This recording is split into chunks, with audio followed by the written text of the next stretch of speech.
Hello everybody, and welcome back to Forever Conscious Research channel.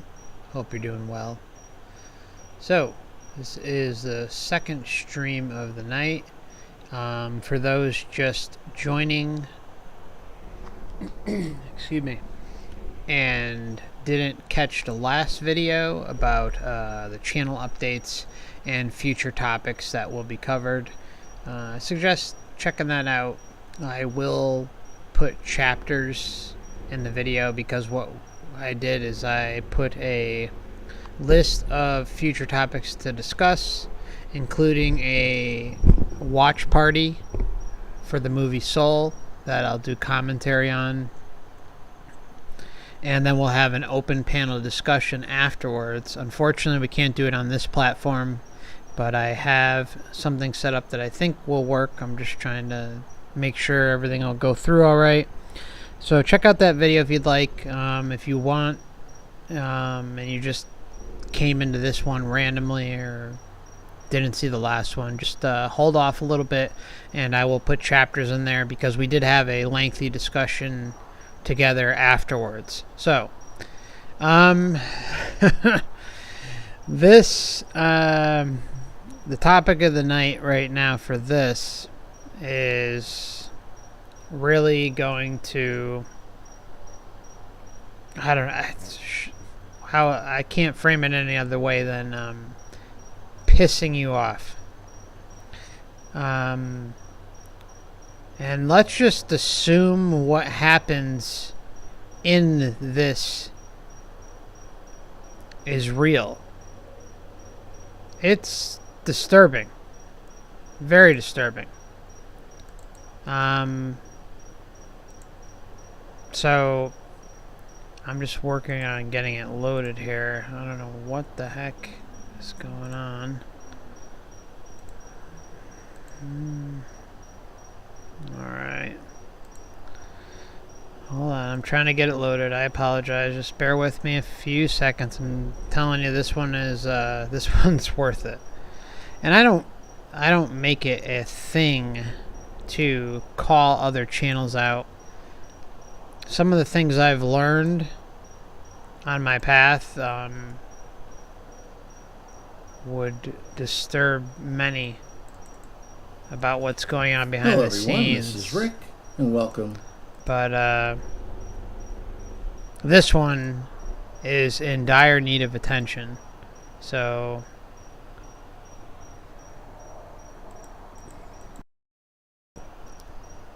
sorry, I'm just having a little bit of a technical problem. What else is new, right? Okay, hopefully this works. Let me just try muting the mic for a minute.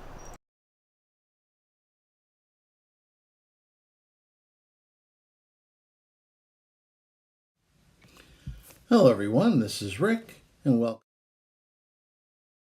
Okay, so what I'm going to do with this one, it seems like it went through fine.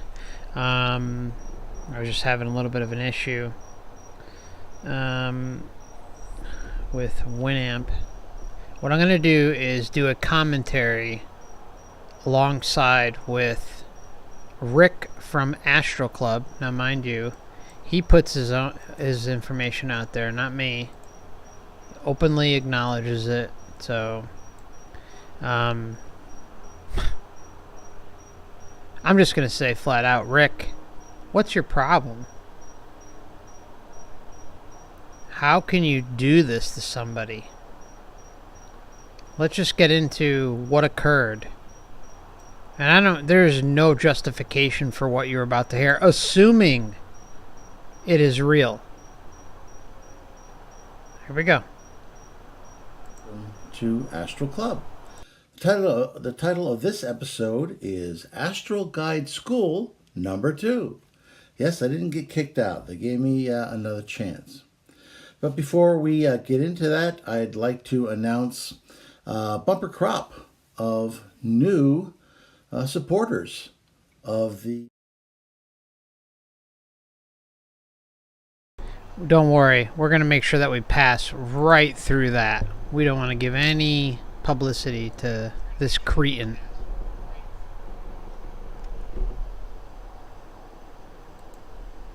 I forgot about that. I apologize. On Patreon.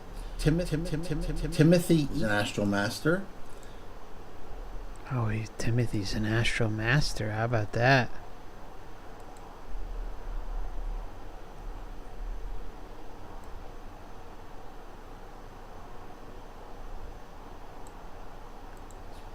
So that... I apologize. I had it queued up, and Earth, and then after... Hello, everyone. I apologize. I'm so sorry, guys. Hold on. I had it queued up, and then something went funky. Undergoing various trials and need advice and guidance. So that was the basis of the first episode, and of course, in that one, I was confronted with a German soldier who had done many things that were very, very awful, and it seemed like forgiveness was the keystone of that episode. This, though, is Astral Guide School number 2, so I'll get right into it. I popped up in a small circular room with a round table. I was last again, which bothered me a little bit. I don't like being last to these types of things, but it is what it is. Let's just say, when you hear Rick's, or Rich, whatever the heck his name is, when you hear him say that, you're not going to be all that surprised that he doesn't like being last in line. I can only get there when I can get there. Our teacher was seated along with all the other students. I took the only open seat. So it was the teacher, 11 students, and myself, all in this round table. It was kind of mahogany with inlaid mother of pearl in a wonderful little design that kind of reminded me of some ancient Native American designs that they do in their sand paintings. It was beautiful, but I didn't get a chance to look at it for too long. The teacher opened up right away as to what the test was going to be this time around. He said, "Your test is going to be to convince a tough case, a tough soul, to reincarnate. His name is Ralph, and he was a truck driver on Earth before he passed. He's built himself a little cottage by a lake in the lower to mid-astral, and he is refusing to take the advice of his own guide." Okay, so right away, this poor former truck driver who was here on Earth has a beautiful little cottage by the water and wants to be left alone. So we've been called in to assist and see if we can help to convince him to reincarnate. It's for the greatest good, the teacher said. He has to... The teacher said it's for the greatest good. Agree to this, though. His daughter is... she's in a tough way. She's pregnant. She's by herself. And she is still mourning the loss of her father. Apparently, Ralph and his daughter were very close while he was alive. She had had problems with drugs in the past, but had kicked them and had her life on track again. And things had been looking good, but then he died, and her boyfriend had left her. And now she was in these desperate straits. You see, honestly, I feel like maybe I should have just played this all the way through and then played it again and then commented, because I can interrupt this damn thing every few seconds. So Why don't you guys just throw it in the chat what you'd prefer? Would you prefer I kind of just go through the whole thing and then comment afterwards and play it again? You know, like, so I'll play the whole thing and then I'll play it again and comment afterwards. Because I mean, honestly, I could stop this thing every few seconds with this guy. So throw it in the chat. Let me know what you think. But this is such a textbook example of what's going on here. All right, here we go.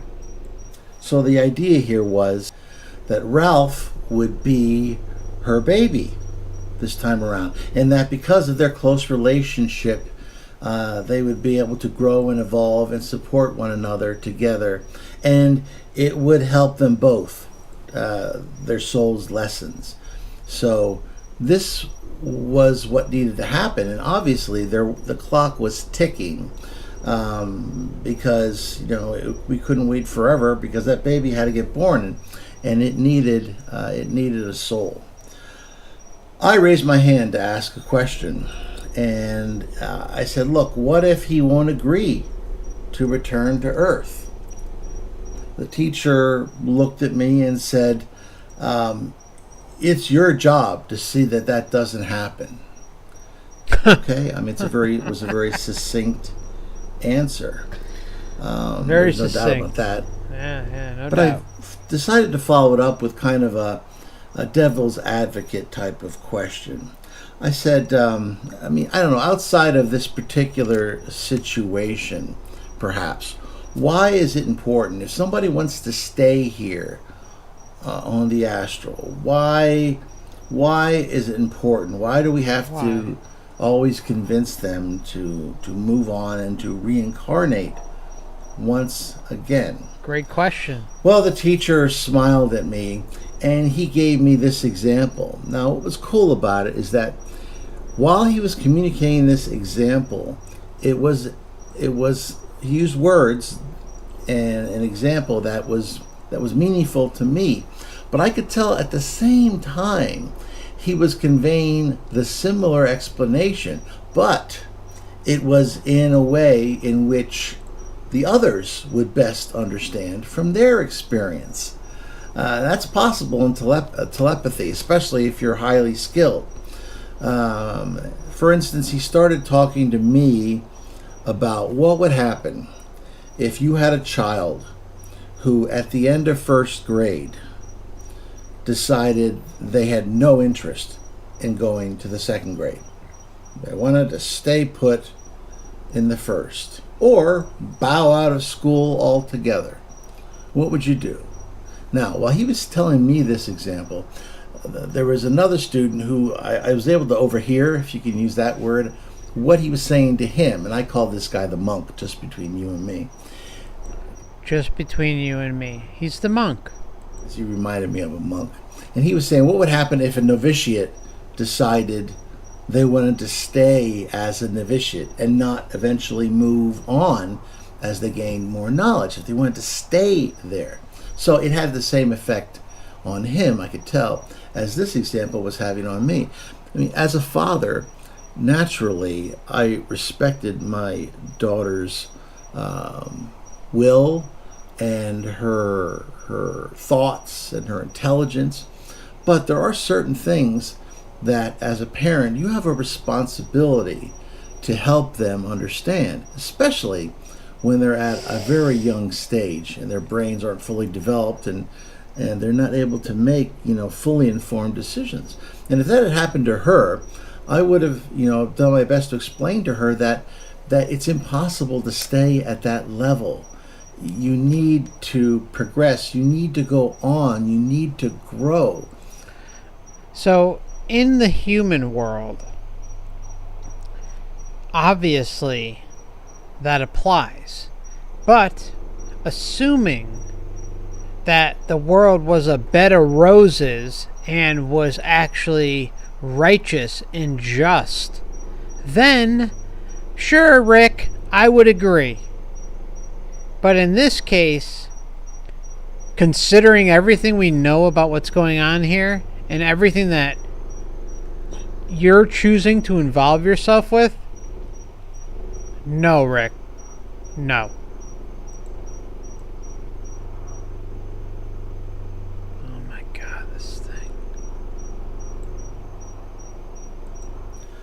So the guy who I privately call the Virgin knocked on the wooden door. I call him that because he gives off that vibe. I'm sure he's a great guy. Anyway, he knocks on the wooden door. And keep in mind, this guy is radiating peace and holiness and purity. He's just one of those kind of guys. It's kumbaya. Anyway, a heavyset man answers the door. You could tell he's a working man. He worked his whole life. He had that rough face and thick hands that you find from a guy who, he worked with his hands. He that's no doubt about that. That was what his whole life was about.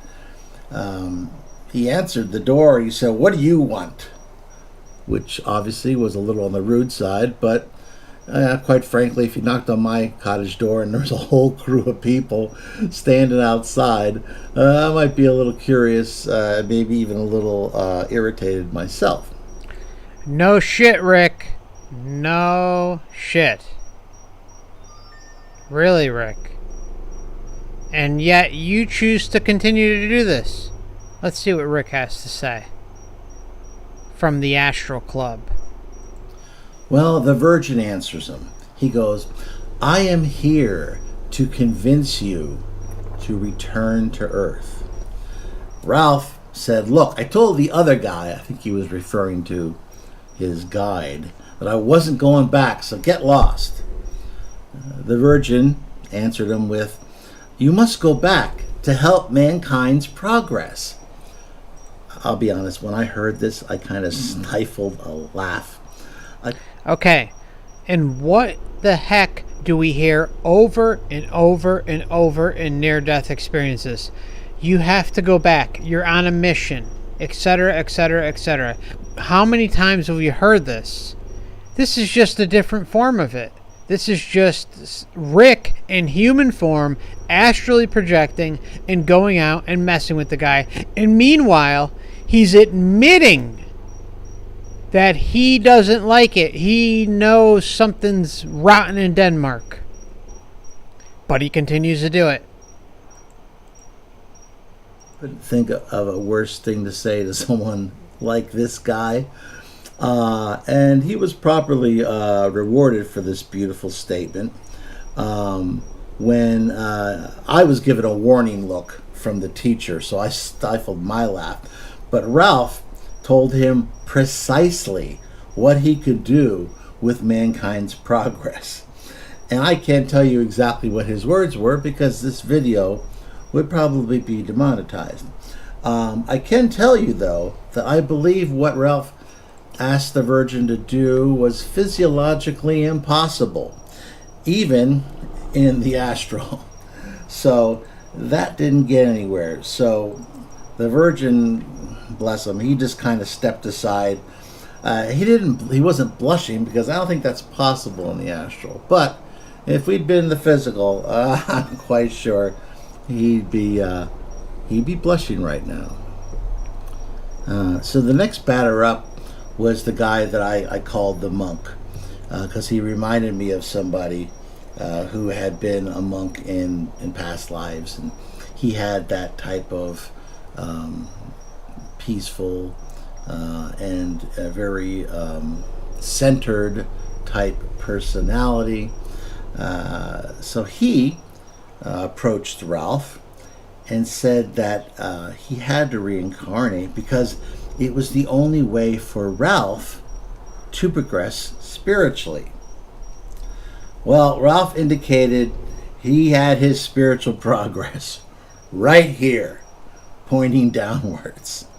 The funniest bit, though, was the monk actually looked down and studied Ralph's lower area down there because I think he was trying to figure out where the spiritual progress was on Ralph. What it's just like a mock fest, It's just really. I mean, let's just keep going. Again, I was hanging back and just trying not to laugh because I know that I would have gotten myself in trouble again. The monk, after he was done, I guess he couldn't find what he was looking for on Ralph. So he just kind of, a little bit in shock, he just kind of walked off. I shook my head and I covered my astral eyes. I was embarrassed for the whole class. Now, next up was an American. And keep in mind that this class was very much the United Nations type of thing. So I felt a little bit more of a kinship for this individual, who I will call Ward Cleaver. Okay, so it's kind of like a United Nations type of thing. And we know how noble and wonderful they are, right? Because he had passed in the 50s. He had been a very... You know what? He reminded me of that guy who had the TV show, Mr. Rogers. That's who he reminded me of. He wasn't wearing one of those button sweaters over his clothing, but he could have been cut from the very same cloth. So he gave it a shot, and he was I think he was a little bit more qualified here. He said, "Look, your daughter needs you. Don't you want to go back and help her? She's pregnant and she's alone now." Now, I watched Ralph's truck driver face very closely, and he did hesitate for a moment. I mean, he had spouted off his answers quite quickly before. This time he hesitated, and he said, she'll be okay without me." Now, he seemed to brush that off, but I think Ward was on to something, and so I decided to approach him. So I walked up to Ralph, and I just said, "How's it going?" I offered to shake his hand, and for a second he hesitated, but then he extended his big thick mitt, and we shook hands. I then turned to the class, and I said, "Look, why don't we just leave this guy alone? He obviously doesn't want to go back. He's worked hard his whole life. He's tired." Exactly. Obviously, he doesn't want to come back. He's tired. He's worked hard. But yet, good old Rick is going to come here and break his balls a little bit and take care of that. No, we just need to leave him alone. Behind me, I hear Ralph going, yeah. I said, "Look, I have a body on Earth, and it's hard down there." Ralph was, You bet. Tell him. I said, "And Ralph here, he's a wuss. He just doesn't have the cojones to handle life on Earth. So we should just leave him alone." For a second, Ralph was like, "Yeah, wait, what did you say?" I turned to him and I said, "You heard me. You're too much of a coward to go back to face another lifetime on Earth, 'cause it's a little tough down there." Ryan looked at me and said, just went right through. I'm sorry, I just happened to skip through part of it. I don't know how I did that. That he was willing to let happen. Yeah, I understand it's tough down there. Believe me, I know. I'm rewinding a bit. I apologize. Here, around your little house here, I'm the only one who's still in body. I know it's tough. But you're a tough guy, Ralph. You know it, and I know it. And the only person who you ever gave a damn about was your daughter. You hear the manipulation going on here? It's absolutely ridiculous. It's disgusting. This guy, you see the title below the actual video? Astral Guide School, The Reluctant Soul, and what I put below that? That's exactly what we're dealing with. On a mass scale, this is one individual. He needs you right now. So what are you going to do? You're going to sit here in this stupid cottage by this make-believe lake? Or are you going to go down there and be a man and help her? It's up to you. We got nothing else to say to you. There's nothing else we can say. It's up to you. What are you going to do? He put his head down. And you could tell he was thinking it over. Finally, he said, fine, let's do it. Let's just get it done with. Okay? And with that, he just faded away. Where'd he go? The teacher rewarded me with a little smile. The other students kind of crowded around me. And, a couple of them patted me on the back. I think the Virgin was still in shock. The monk was in deep thought. I know he was trying to draw some deeply spiritual lesson from all this, and who knows, maybe he did. I don't know. The other guys were kind of like, hey, good job. And then they said, how did you know that she would end up back on heroin again, on those drugs, or that she'd lose the baby? How would you know that? I said, well, I didn't. However, I gambled that he would care enough about his daughter that if these things were a possibility, if she was indeed at risk, that he would make the sacrifice and he'd return back to Earth. How sick is that? He and his little club of manipulators show up and take advantage of this guy and guilt trip him. And that's what I keep trying to say about all this. It's all manipulation. In my previous video, I mentioned a future video that I'm going to do regarding how a lot of near-death experiencers talk about that they were all-knowing. They knew everything. They know it all. They don't. They're told information. If you listen to what they're saying time and time again, they will say that they were told information. Not know the information. Told.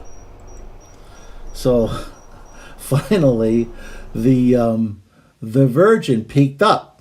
He perked up and said, "You lied?" I said, well, let's just say that I structured the truth such that it would accomplish our mission, and it would be for the greater good, and for the progress of mankind, and for the spiritual progress of Ralph and his daughter. Oh, well, thank God for him coming in and taking care of that mess. God bless him.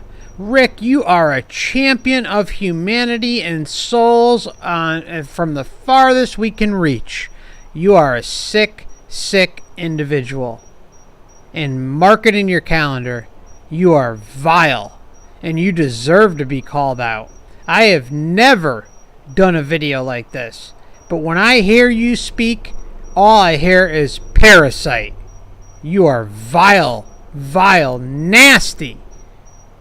Ugh, if this is even true, Rick, I think what would be good is that if you came on and said that this was all crap, I could accept that much better. But no, we wouldn't want to ruin the little Patreon gig you got going on over there at the Astral Club, right, brother? Actually, you're not a brother. How dare I even frame you in that position? Ugh. Good God. So that was my response. With that, I woke up once more back in my room, and I furiously scribbled all of this stuff on my notepad to make sure that I didn't forget anything. I think I may have redeemed myself a little bit from the first episode with this one. Perhaps I bent the rules a little bit, but... oh, perhaps you did, Rick. Perhaps you did. You're just like all the others. You're no different, Rick. If this is true, you are a parasite. Okay, Rick? And I'm going to play this again. So for anyone who did just happen to come in, I'm going to play it again. And I'm going to give a full-on response. Because I have held back. And I am pissed. When you hear something like this, it should infuriate you. If it's true. If it's true. Again, I would rather have Rick come to the front of the classroom and say, hey, I was totally full of it and blah, blah, blah, blah, blah. And just say, okay, I'm packing up my Astral Club and headed off to wherever. Okay? But that's not, for some reason, it doesn't surprise me that someone like Rick exists in this world, right? Because God knows there's plenty of them. God knows there's plenty of them. So, stick around. I'm going to replay it, and I'm going to unleash fury on Rick. I don't care what happens.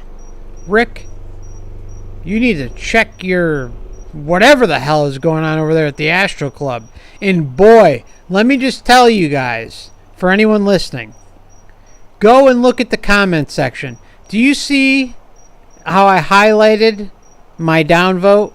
Look at that. 134 upvotes. I was the third to downvote it. And you should see the comments coming out of that video. They'll make you want to bleh all over the place. Alright, I'm sorry. But let's just finish up. We got a little bit longer. If he tries pitching any crap, I'll stop it. And then we'll rewind and start it over. And oh, Rick, what is wrong with you? After all, they have, the teacher did call me a maverick. Oh, maverick, so yeah. sometimes you Ego. gotta bend the rules a little bit to accomplish the task.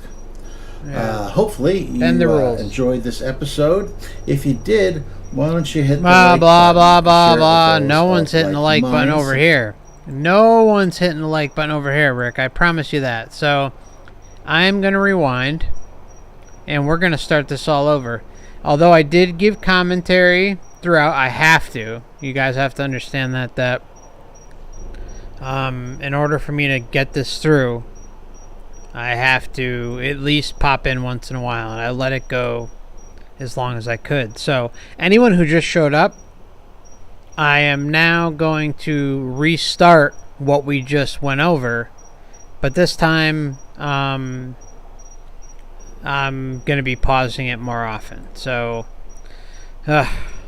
buckle up. Here we go. The good old Astral Club with Rick the Parasite. Earth, and that after they pass on, rather than immediately reincarnating, they offer to help other souls who are undergoing various trials and need advice and guidance.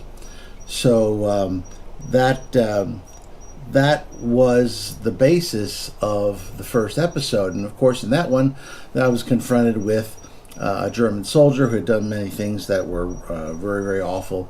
And it seemed like forgiveness was the keystone of that episode. This, though, is Astral Guide School number 2. So I'll get right into it. I popped up in a small circular room with a round table.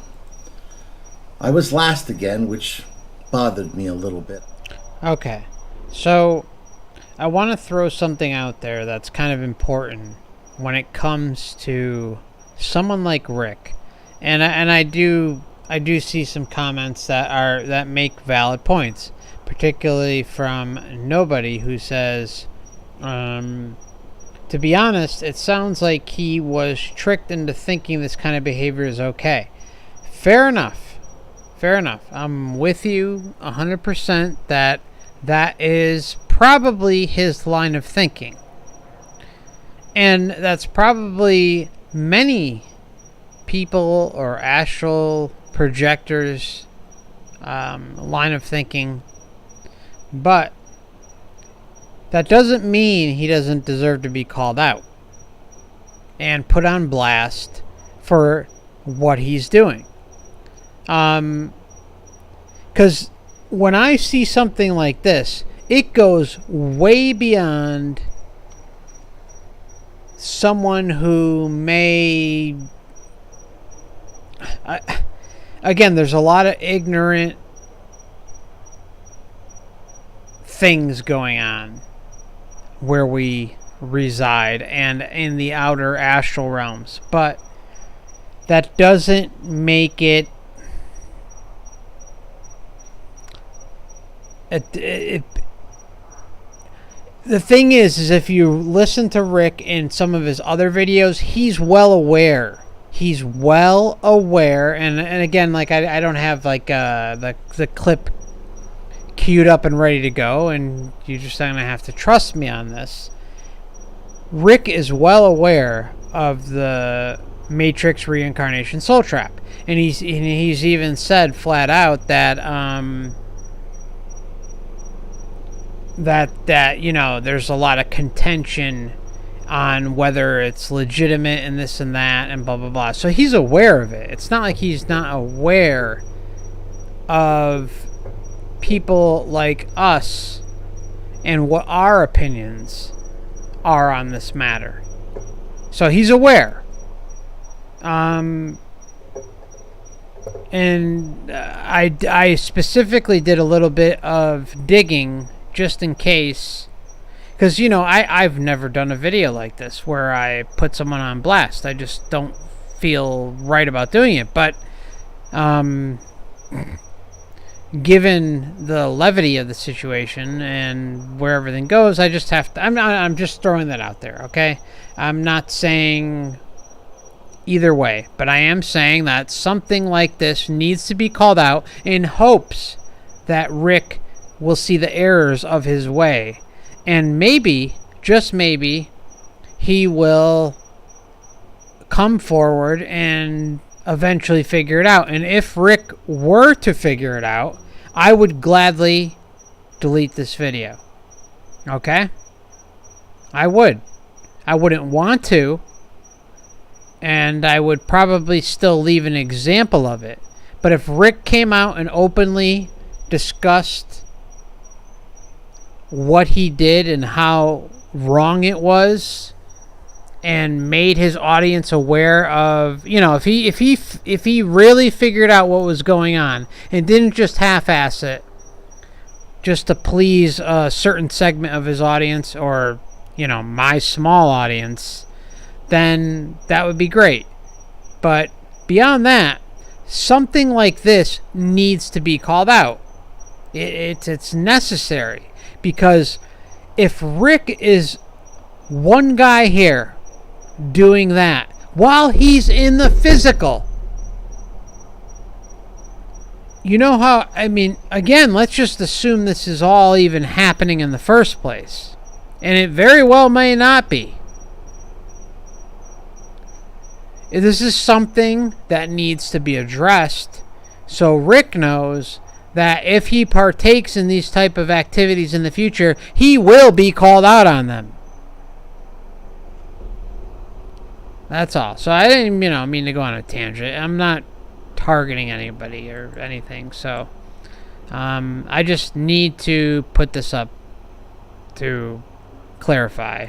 And okay, so let's continue. I don't like being last to these types of things. He doesn't like being last. It is what it is. We got ego right there. I can only get there when I can get there.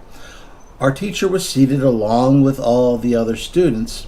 I took the only open seat. So it was the teacher, 11 students, and myself, all in this round table. It was kind of mahogany with inlaid mother of pearl and a wonderful little design that kind of reminded me of some ancient Native American designs that they do in their sand paintings. It was beautiful, but I didn't get a chance to look at it for too long. The teacher opened up right away as to what the test was going to be this time around. He said, "Your test is going to be to convince a tough case, a tough soul, to reincarnate. His name is Ralph, and he was a truck driver on Earth before he passed. He's built himself a little cottage by a lake in the lower to mid astral, and he is refusing to take the advice of his own guide. So we've been called in to assist and see if we can help to convince him to reincarnate. It's for the greatest good, the teacher said. He has to agree to this, though. His daughter is she's in a tough way. She's pregnant. She's by herself, and she is still mourning the loss of her father. Apparently, Ralph and his daughter were very close while he was alive. She had had problems with drugs in the past, but had kicked them and had her life on track again, and things had been looking good. But then he died, and her boyfriend had left her, and now she was in these desperate straits. I mean, this, like, when you hear this, it lines up so perfectly with NDEs. When you hear NDEs and people go and listen to their so-called spirit guides, relatives, pets, whatever the heck it is, whatever shows up at the pearly gates to try and usher them through to the light and on into the life review, you'll hear time and time again that they are, how do I put this? That basically they're needed to go through, and that, like, they need to see the errors of their ways. It ties into a future video that I kind of discussed in my last video about future topics, and how it all relates to the guilt shame matrix. Okay, so what happens is they get love bombed enough to be convinced to go into the light or follow their quote spirit guide, soul guide, whatever you want to call it. And then by that point, once consent is given, this is the key thing. Everything boils down to consent. So when consent is given, it's too late.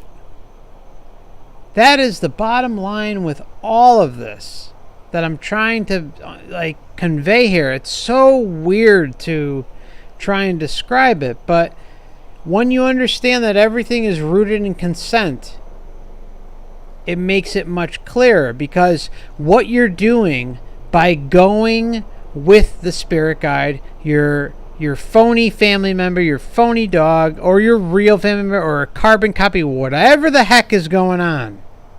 Because when you read near-death experiences, you see that they feel deep within their heart, within every fiber of their being, that these beings are real.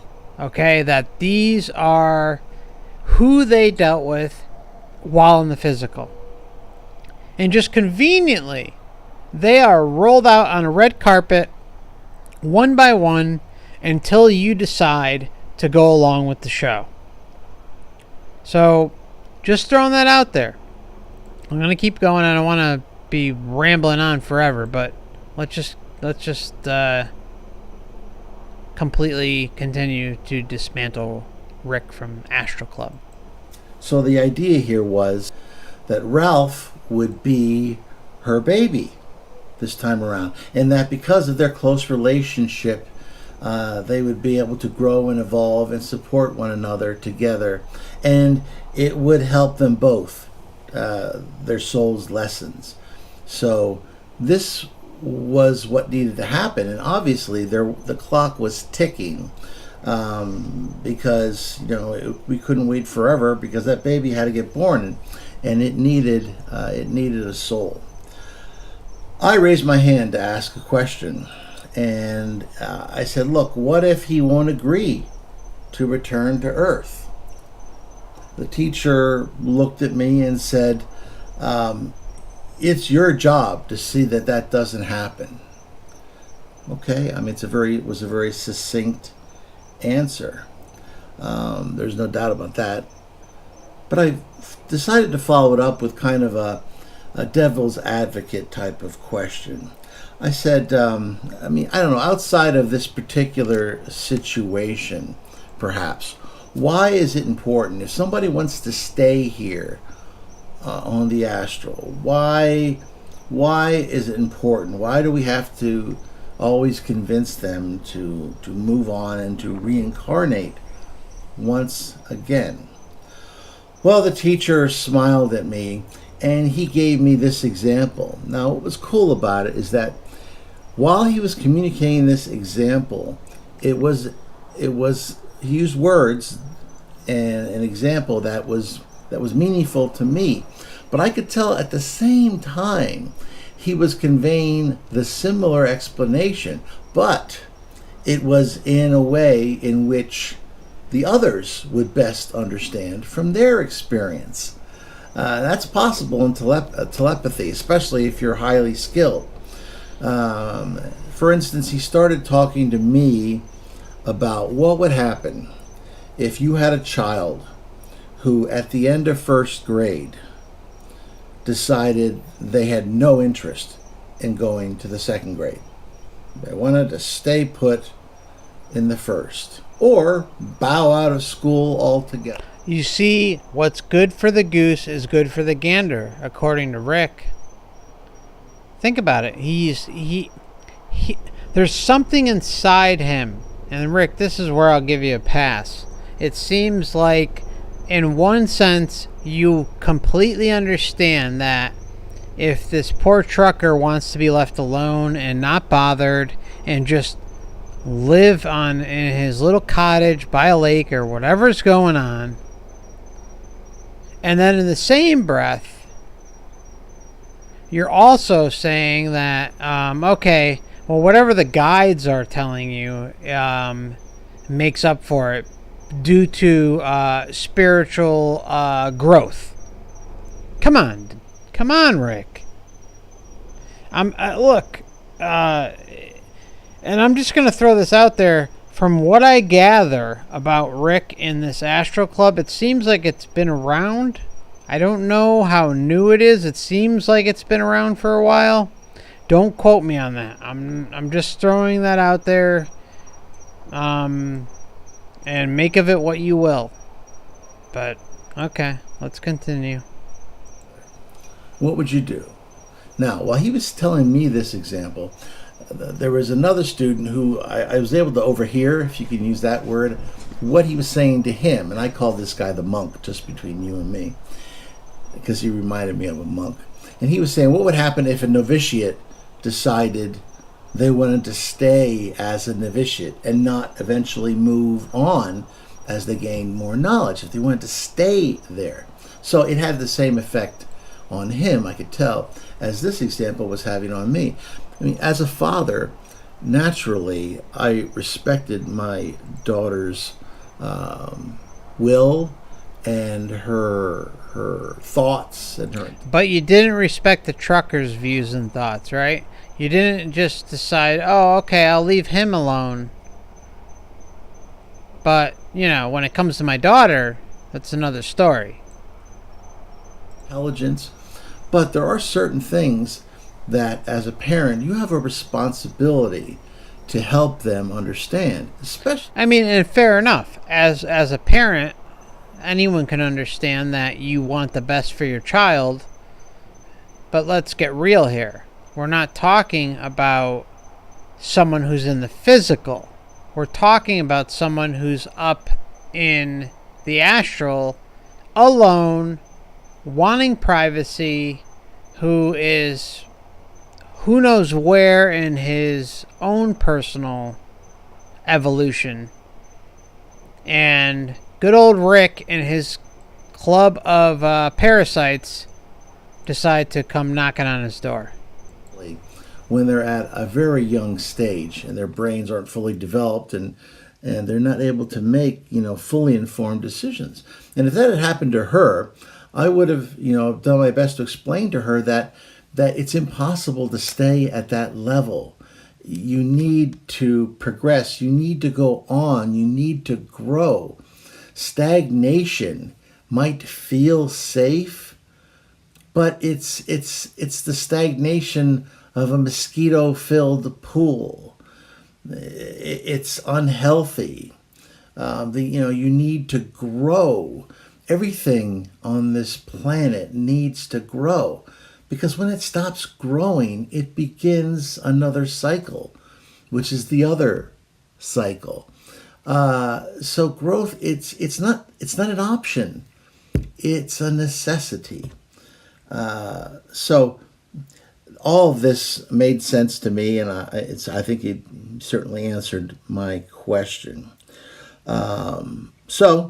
With no more questions being asked, we disappeared promptly from that round conference table, and we popped up outside a charming little modest chalet near a picturesque, very pretty lake. And I remember thinking to myself, I bet the fishing is good here. I bet it is, Rick. What happened was all the students but myself immediately went up to the door of this cottage. I hung back, and the teacher hung back too. And I did that for a reason. So the guy who I privately call the Virgin knocked on the wooden door. I call him that because he gives off that vibe. I'm sure he's a great guy, but anyway, he knocks on the wooden door. And keep in mind, this guy is radiating peace and holiness and purity. He's just one of those kind of guys. A heavyset man answers the door. You could tell he's a working man. He worked his whole life. He had that rough face and thick hands that you find from a guy who, he worked with his hands. He that's no doubt about that. That was what his whole life was about. He answered the door. He said, "What do you want?" Which obviously was a little on the rude side, but quite frankly, if you knocked on my cottage door and there was a whole crew of people standing outside, I might be a little curious, maybe even a little irritated myself. Well, the Virgin answers him. He goes, "I am here to convince you to return to Earth." Ralph said, "Look, I told the other guy," I think he was referring to his guide, "that I wasn't going back, so get lost." Good going. Tell him he's getting lost. Get out of here. Again, I see some of the comments. I do not put it past this entire channel being completely a ruse. That's why I said, if it's true, it's vile. Either way, excuse me, if you look at the comment section and the up versus down votes, you should be concerned because people are consuming this garbage. Either way, it's disgusting. But either way, it needs to be called out. I mean, because what's going on here, assuming it's true or not, is vile in every sense of the word. The Virgin answered him with, "You must go back to help mankind's progress." I'll be honest, when I heard this, I kind of stifled a laugh. I couldn't think of a worse thing to say to someone like this guy. And he was properly rewarded for this beautiful statement. When I was given a warning look from the teacher, so I stifled my laugh. But Ralph told him precisely what he could do with mankind's progress. And I can't tell you exactly what his words were because this video would probably be demonetized. I can tell you, though, why. that I believe what Ralph asked the Virgin to do was physiologically impossible, even in the astral. So that didn't get anywhere. So the Virgin, bless him, he just kind of stepped aside. He wasn't blushing because I don't think that's possible in the astral. But if we'd been in the physical, I'm quite sure he'd be blushing right now. Oh, yeah. Okay, Rick. Whatever you say. I'm surprised Mr. Truck Driver wouldn't knock you out, which he attempts to do, supposedly, in the astral. So the next batter up was the guy that I called the monk, because he reminded me of somebody who had been a monk in past lives, and he had that type of peaceful and a very centered type personality. So he approached Ralph and said that he had to reincarnate because it was the only way for Ralph to progress spiritually. Well, Ralph indicated he had his spiritual progress right here, pointing downwards. The funniest bit, though, was the monk actually looked down and studied Ralph's lower area down there because I think he was trying to figure out where the spiritual progress was on Ralph. Once again, I was hanging back and just trying not to laugh because I know that I would have gotten myself in trouble again. The monk, after he was done, I guess he couldn't find what he was looking for on Ralph. So he just kind of, a little bit in shock, he just kind of walked off. I shook my head and I covered my astral eyes. His astral eyes. He covers his astral eyes, and yet the one who is in human form is somehow able to manipulate him with just basically calling him a wuss. Okay, let's keep going. I was embarrassed for the whole class. Now, next up was an American. And keep in mind that this class was very much the United Nations type of thing. So I felt a little bit more of a kinship for this individual, who I will call Ward Cleaver, because he had passed in the 50s. He had been a very... You know what? He reminded me of that guy who had the TV show, Mr. Rogers. That's who he reminded me of.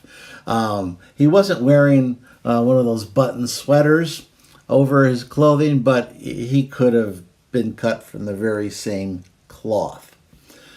So he gave it a shot, and he was I think he was a little bit more qualified here. He said, "Look, your daughter needs you. Don't you want to go back and help her? She's pregnant and she's alone now." Now, I watched Ralph's truck driver face very closely, and he did hesitate for a moment. I mean, he had spouted off his answers quite quickly before. This time he hesitated, and he said, she'll be okay without me." Now, he seemed to brush that off, but I think Ward was on to something, and so I decided to approach him. He decided to approach him. I walked up to Ralph, and I just said, "How's it going?" I offered to shake his hand, and for a second he hesitated, but then he extended, I bet he did. His big thick mitt, and we shook hands. I then turned to the class, and I said, "Look, why don't we just leave this guy alone. He obviously doesn't want to go back. He's worked hard his whole life. He's tired. We just need to leave him alone. Behind me, I hear Ralph going, yeah, yeah. I said, look, I have a body on Earth, and it's hard down there. Ralph was, yeah, tell him. I said, and Ralph here, he's a wuss. He just doesn't have the cojones to handle life on Earth. So we should just leave him alone. Yeah, you should leave him alone. For a second, Ralph was like, yeah, wait, what did you say? Poor Ralph doesn't have the cojones to come back down to Earth. Can you believe that this is going on, assuming it's real? I turned to him and I said, you heard me. You're too much of a coward to go back to face another lifetime on Earth, 'cause it's a little tough down there, right? You little wussy baby. Well, Ralph didn't take that particular approach too well. I could see his anger rising, and he took a swing at me. Now, I had taken the precaution of raising my vibrational level so slightly above, so that as he swung, the fist went right through me. If it had hit me, it wouldn't have hurt me anyway, but I just thought this was more effective. Frustrated with his miss, he decided to take another try, and he swung at me, and of course the punch went right through my astral body, and I just stood there smiling. Ralph wasn't the smartest guy in the world, but I think he realized that there wasn't much point in trying to take another poke at me. He had a few words about what I had said, and once again, if I shared them here, I'd probably get in trouble with the two. But I think you might imagine for yourself some of the words and some of his responses to me. Yeah, I can imagine too.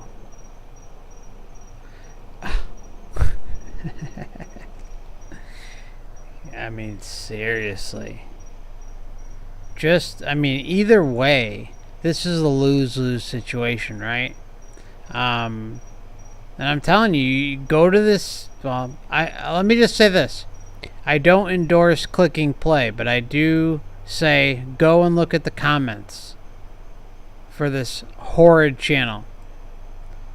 Again, like look at my. I was the third downvote when this was published, and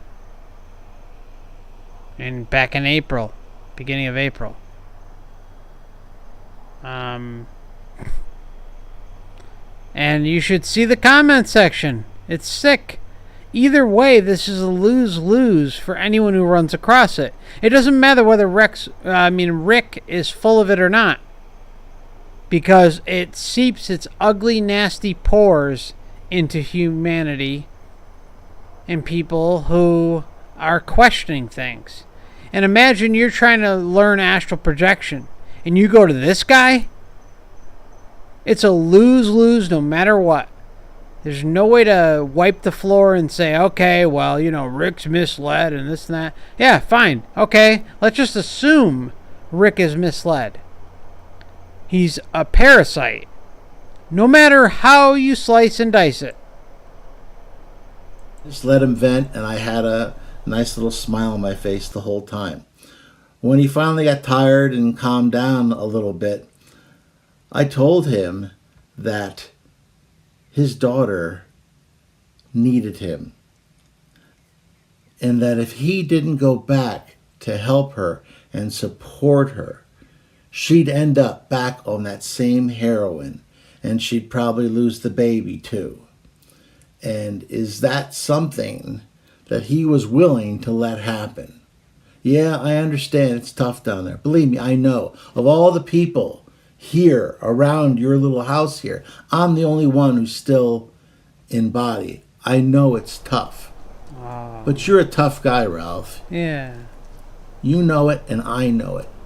And the only person who you ever gave a damn about was your daughter. And she needs you right now. So what are you going to do? You're going to sit here in this stupid cottage by this make-believe lake? Okay, so the cottage is stupid, and it's a make-believe lake, and Rick decides to throw it in his face. Meanwhile, Mr. Truck Driver is content and wants to be left the hell alone. And Rick and his little gang of thugs come knocking on the Astral door.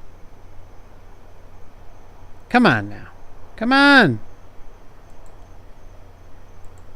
Or are you going to go down there and be a man and help her? It's up to you.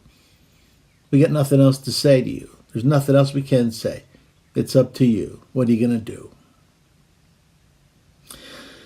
He put his head down. And you could tell he was thinking it over. Finally, he said, fine, let's do it. Let's just get it done with. Okay? And with that, he just faded away. Now, the teacher rewarded me with a little smile. The other students kind of crowded around me. And, a couple of them patted me on the back. I think the Virgin was still in shock. The monk was in deep thought. I know he was trying to draw some deeply spiritual lesson from all this. Okay, and, Rick. Who knows? Maybe he did. I don't know. Yeah, we don't know. The other guys were kind of like, hey, good job. And then they said, how did you know that she would end up back on heroin again, on those drugs, or that she'd lose the baby?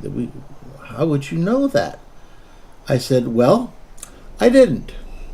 However, I gambled that he would care enough about his daughter that if these things were a possibility, if she was indeed at risk, that he would make the sacrifice and he'd return back to Earth. So finally, the Virgin peeked up. He perked up and said, you lied? I said, well, let's just say that I structured the truth such that it would accomplish our mission, and it would be for the greater good and for the progress of mankind and for the spiritual progress of Ralph and his daughter. So, as I mentioned before, a near-death experience is always for the greater mankind. It's a mission, it's this, it's that, blah, blah, blah. It's the same old story, same old song and dance over and over and over and over and over again. Rick is no different from the rest of the crowd. And going back to the chat briefly, I think there are some good points made, particularly by Simon.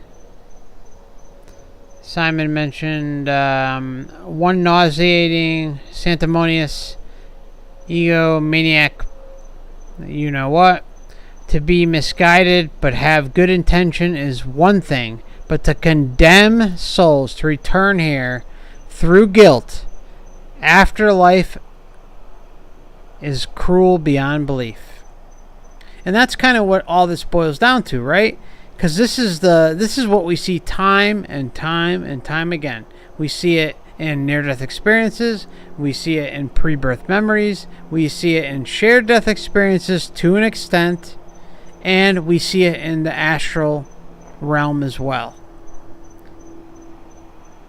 So, yeah, can we definitively say that Rick really had this experience? No. But the point is it sure seems to fit in quite well with the pattern. And if Rick is susceptible to manipulation, deception, and or is just one of the people given a quote-unquote mission on Earth to perform these types of duties, well, Would that surprise you? No. Everything that is presented here is about the patterns. And Rick himself is a textbook example of someone who fits in with the patterns. Time and time again we see it.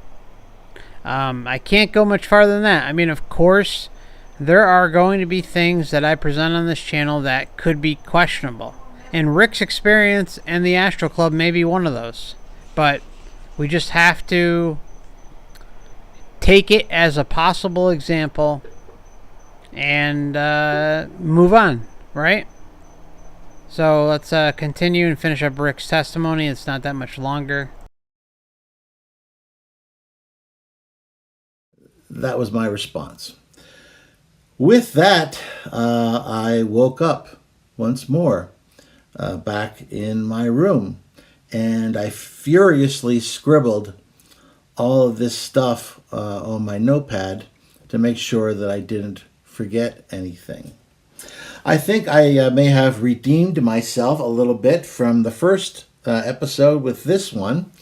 Perhaps I bent the rules a little bit, but after all, they have, the teacher did call me a maverick, so sometimes you gotta bend the rules a little bit to accomplish the task.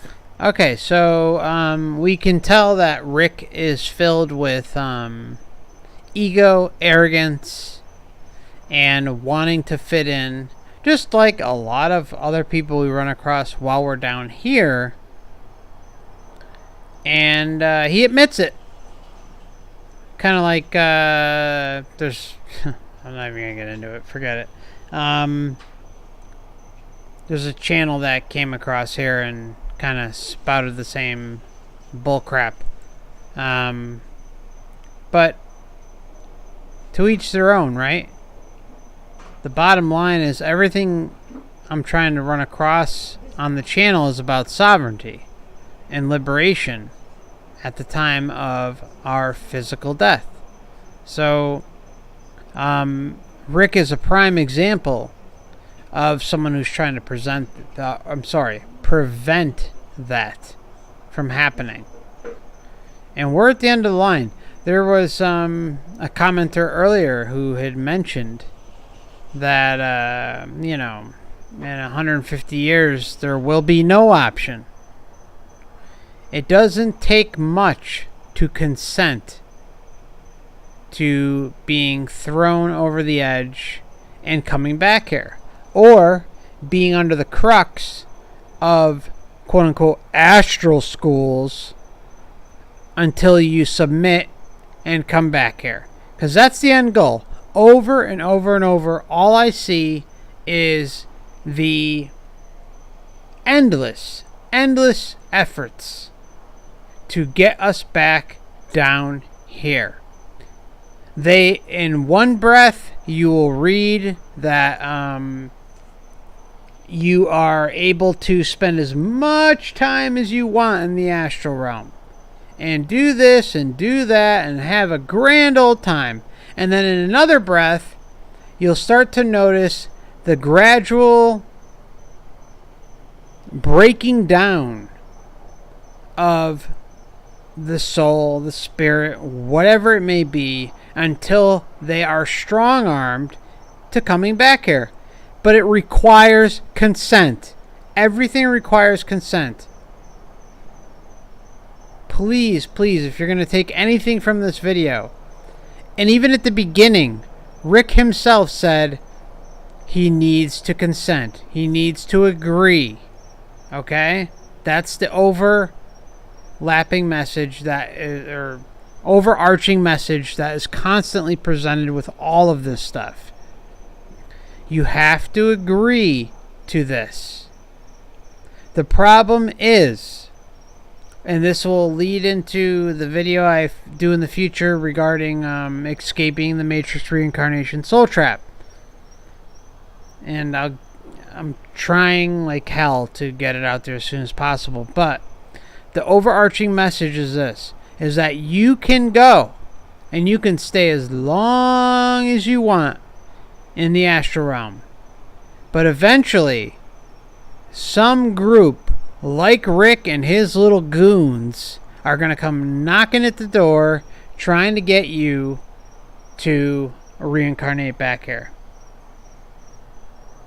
The question is why should we even get to that point? Why should we even allow ourselves to get there? That's why sovereignty and liberation at the time of death and leading into death is so important. And I keep hammering it over and over and over on the channel. And the reason I'm a broken record is because that's what really matters. I'm not some know-it-all. I just see that everything is consent-based. Everything.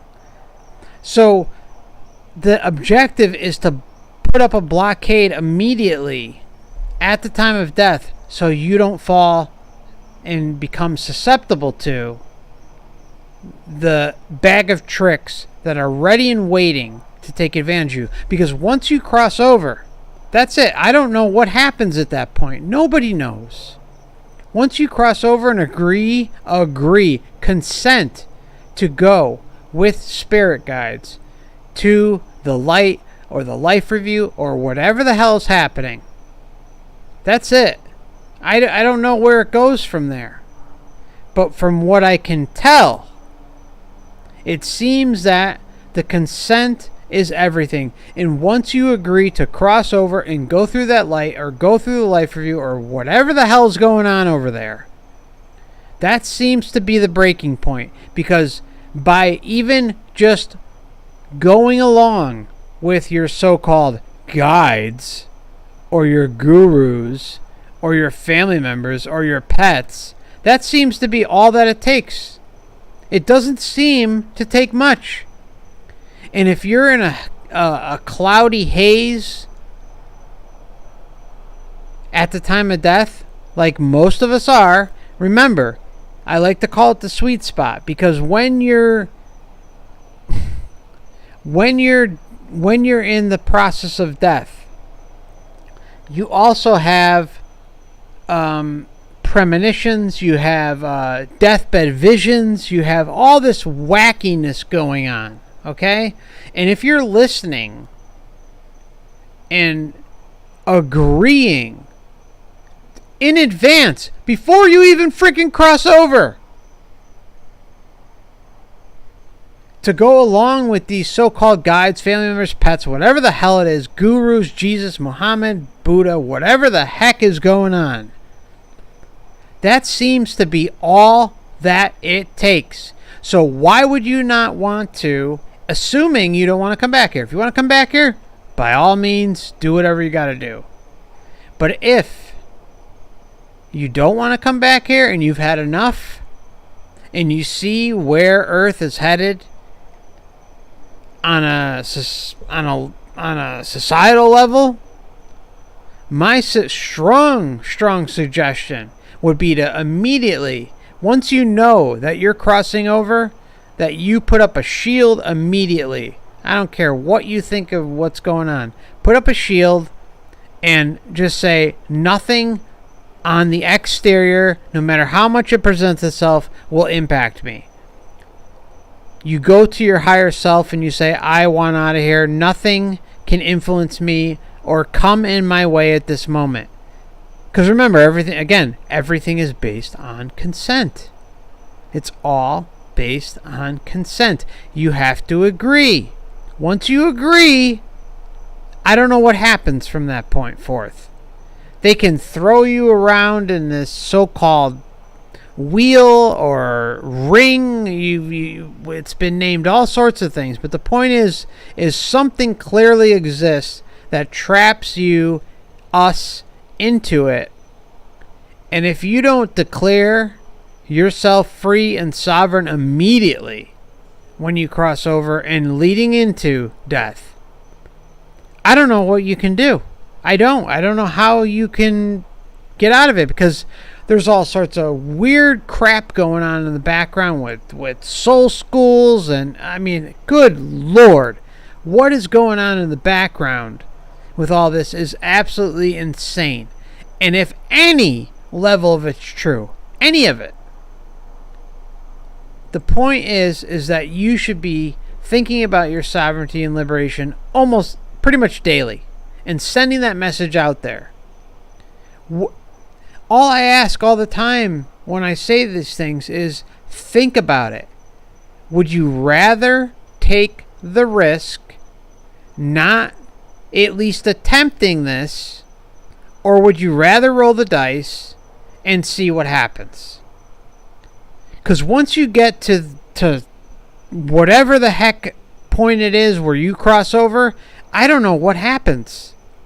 We're all memory wiped. We don't know what the hell's going on. We're born ignorant.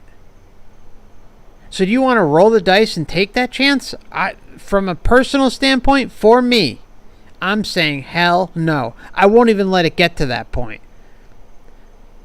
Because the sweet spot between crossing over and heading into the astral, from physical to astral realm, is a very susceptible point where we can be extremely taken advantage of.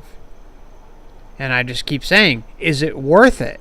Is it worth not at least asserting your sovereignty, not allowing outside forces to mess with you and screw with you and rope you into their bullshit? Or do you want to roll the dice? I think the option is clear. I'm not saying I know it all, because I don't. All I do know is that I see deception, I see manipulation, and I see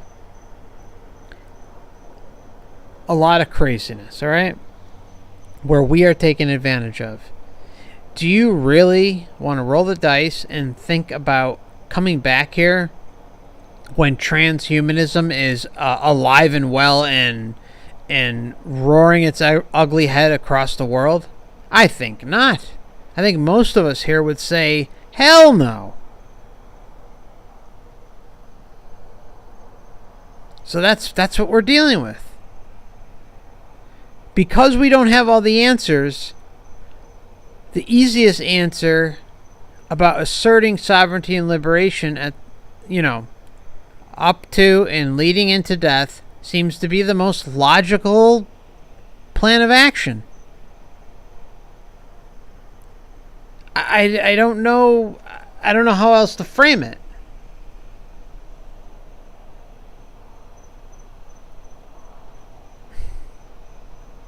That's it.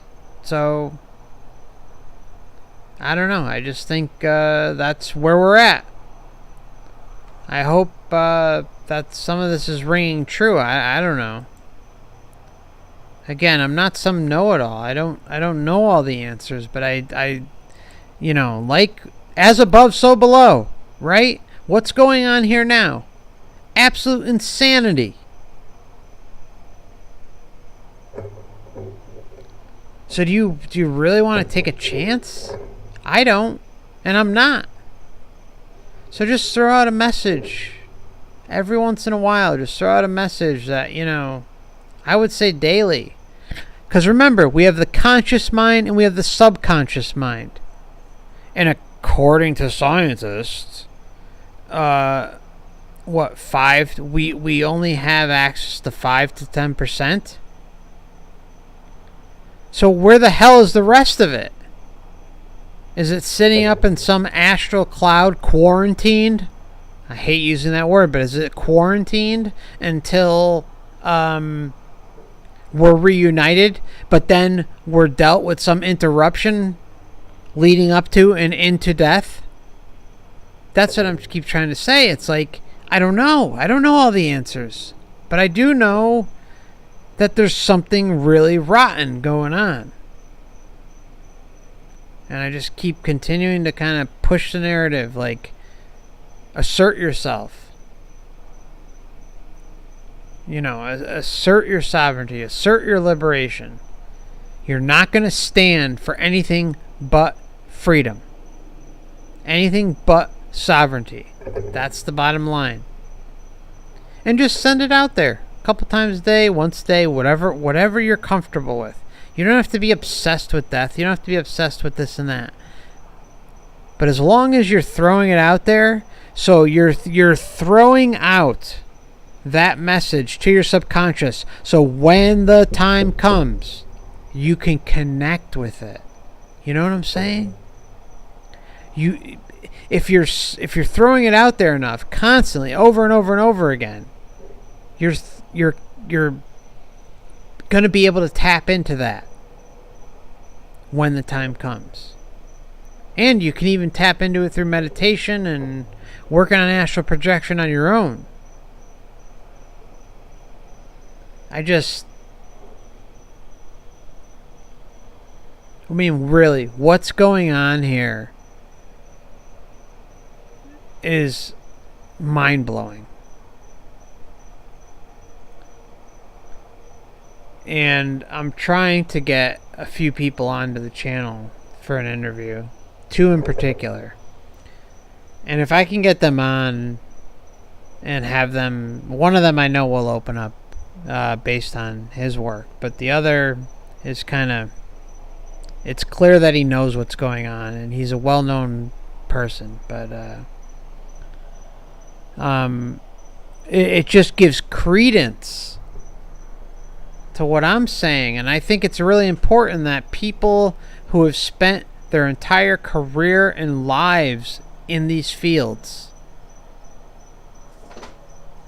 can maybe help push people, or not push people, but help people see it clearer who are otherwise on the fence about all this information.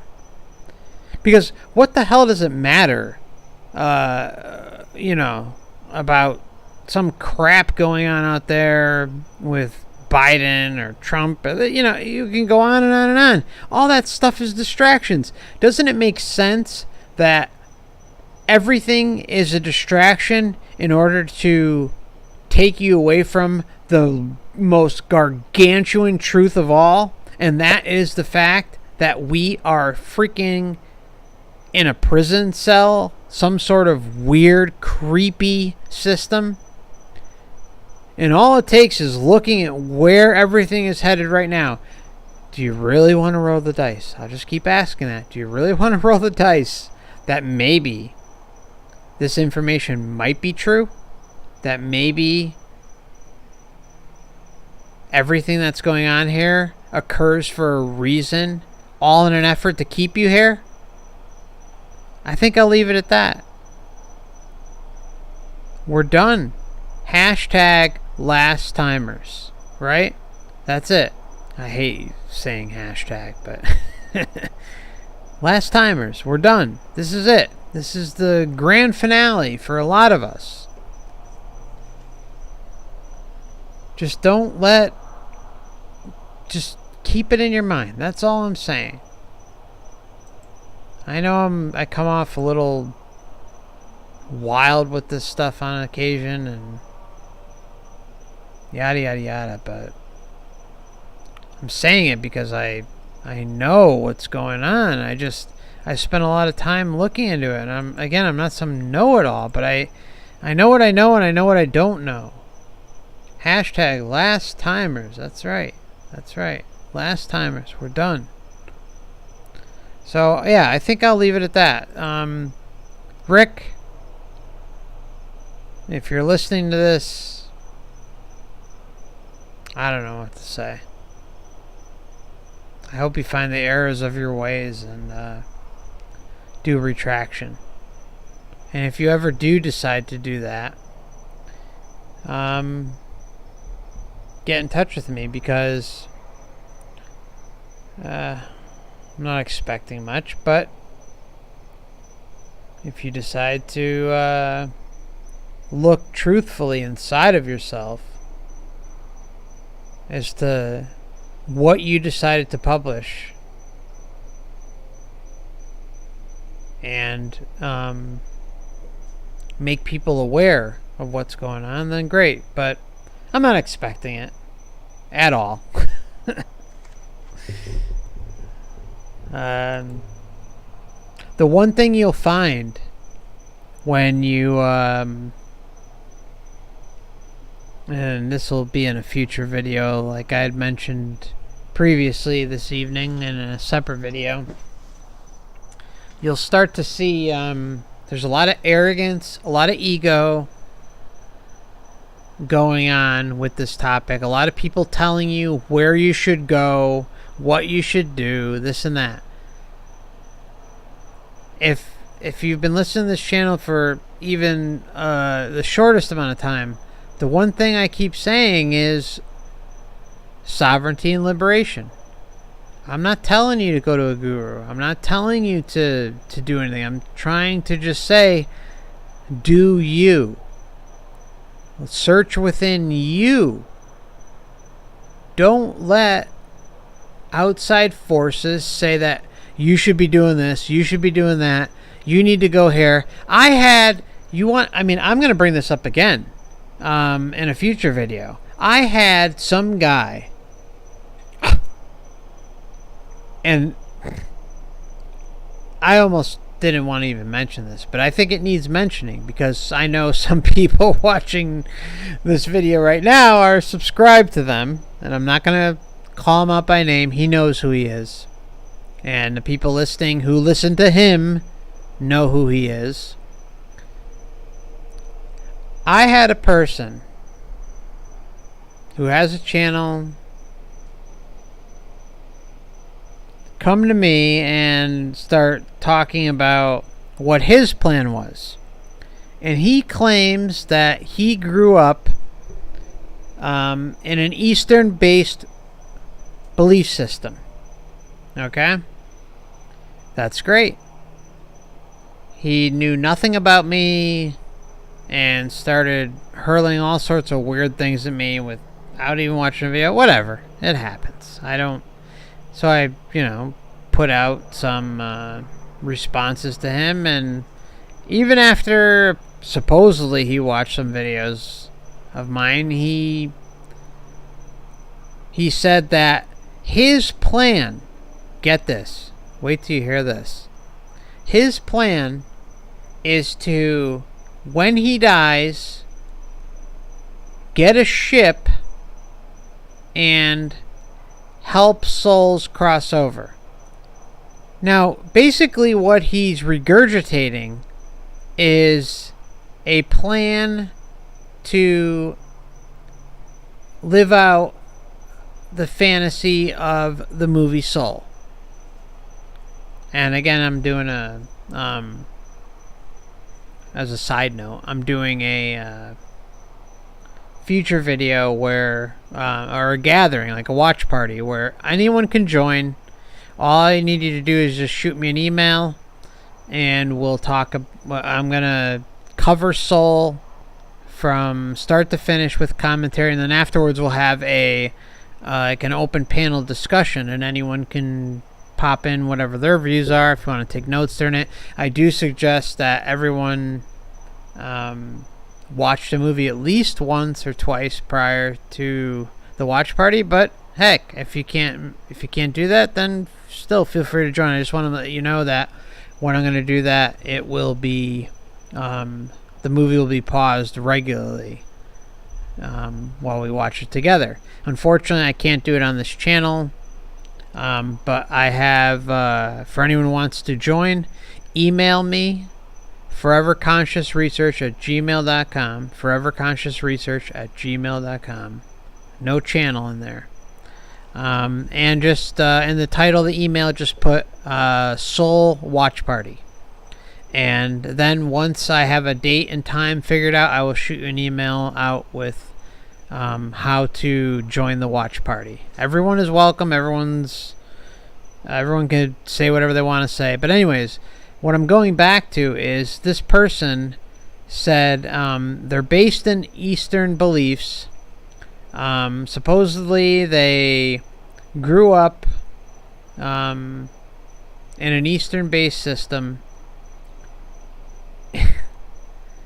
and that they think monks are evil and this and that, and most monks are horrible and bad. And just like any priest class, of course you can run into bad monks.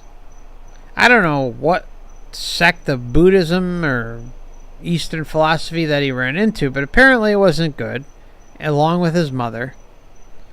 And apparently the monks wanted $2,000 Apple laptops, blah, blah, blah. And then he says to me, well, you know, we need to do this, we need to do that for the reincarnation cycle. But my plan is to get a ship and go around trying to help people get out of here. So basically his goal is not to liberate or pronounce sovereignty on himself.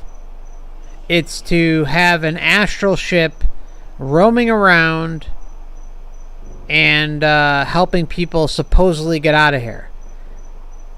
So that to me is a red flag. So this is just one little example.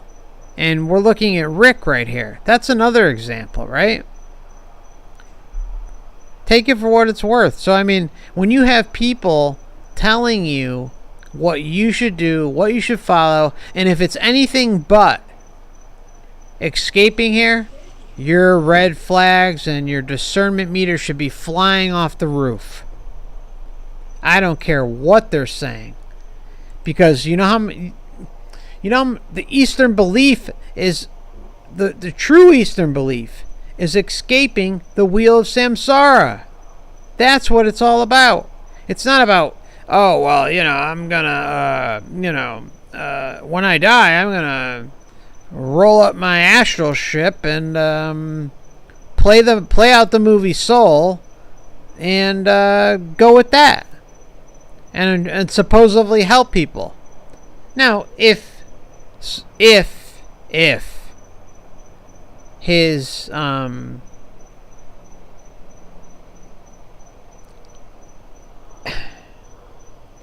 if his desires are actually noble, then that's fine. And he's, in my opinion, misguided. But that's him. That's not me. But the point is we should be using our discernment when hearing people like this person. And I'm not going to call him up by name, even though he's done it to me. I don't work like that. But, when you see someone like Rick, you have to, given where everything's headed, I think it's only right that the Astral Club is put front and center because of what he admitted to. Someone who's misguided and choosing to do that, that's on them. That's fine. But I'm not going to partake in that, and I'm sure as heck not going to tell you guys to do that, because everything is rooted in sovereignty, liberation. That's it. Nothing else. I'm not trying to be an egomaniac, arrogant cult leader. I'm just trying to say, hey, look, this is what I found. Do you happen to see it too? And if you don't see it, you should look into it and come up with your own conclusion. But I think if you looked at this, you'll likely see what I'm seeing. And, maybe be a little more careful with how you handle your afterlife plans. No? I don't know.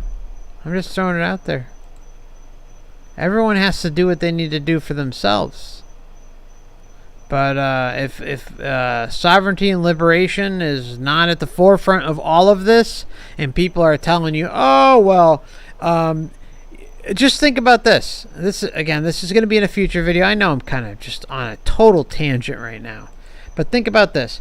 I remember when I first ran across this topic. I ran across it about 7 years ago or something.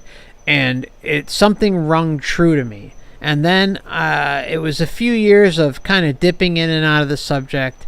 And then about 5 years ago, I really started to have a knowing. But a big narrative that was being pushed is, okay, well, you're not going to go to the light, but you're going to go in between the net. And if you look to this day, you will see that narrative all over the place.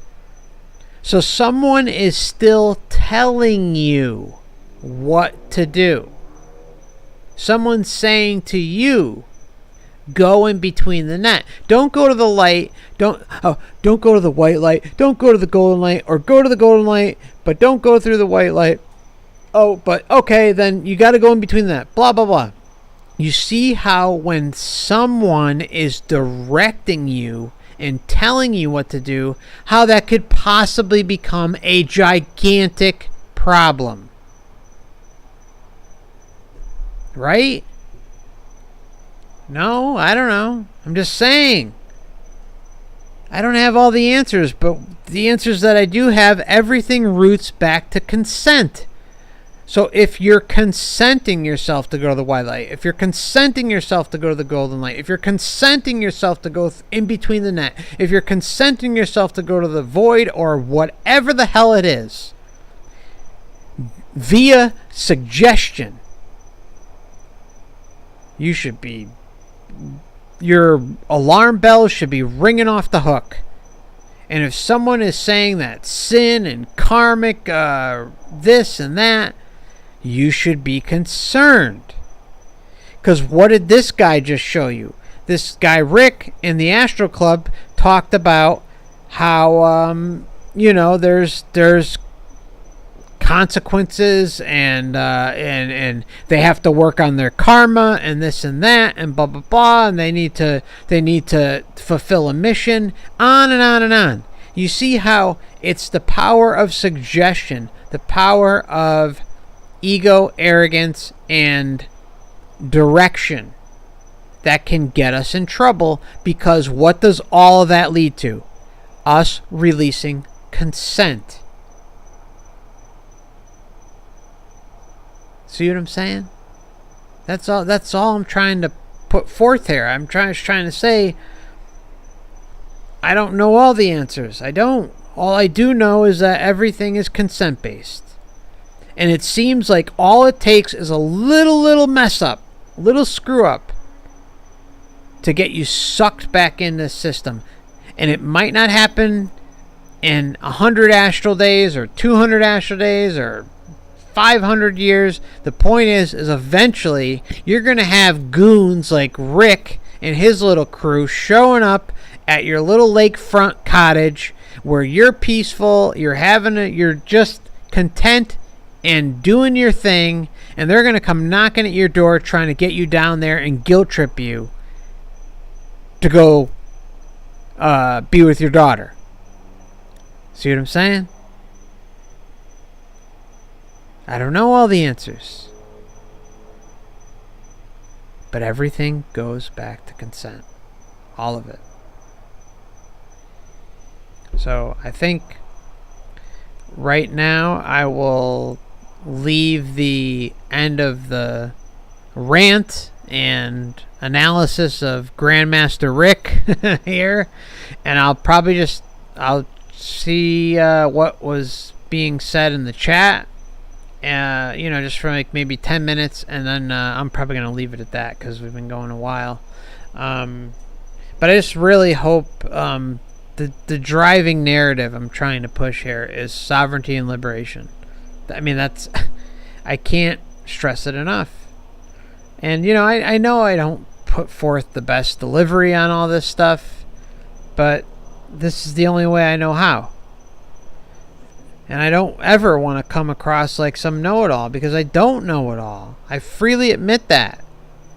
But consent. Everything is consent. So don't slip up.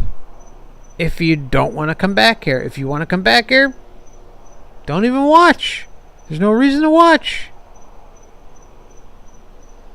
Alright, I'm sorry. I say these things because I'm trying to get the point across that all these things merge together and create this gigantic picture. And at the end of that picture, the last puzzle piece is always consent. That's it.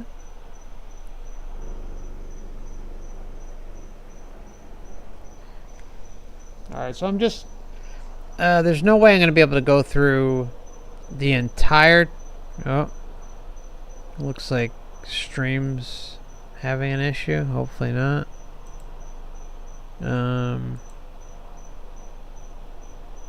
Alright. I'm going to keep going and just read a few pages of the chat and throw in a couple responses. But on my end, YouTube is telling me that there's an issue. So if one of you can maybe just pop in, I'm going to scroll down. Does the stream seem like the quality's okay?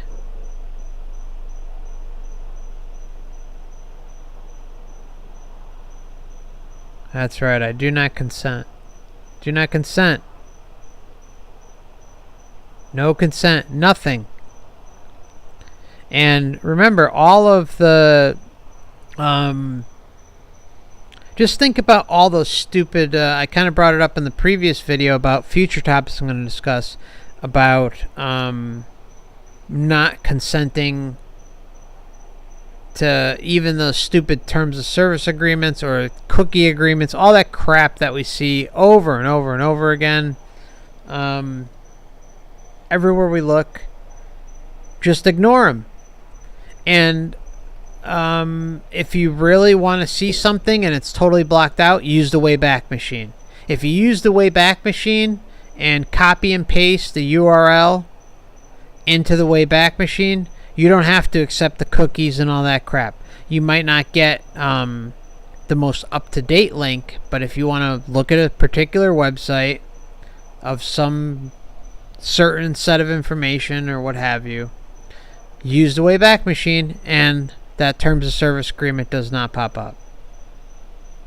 Alright, so the stream's fine. Thank you.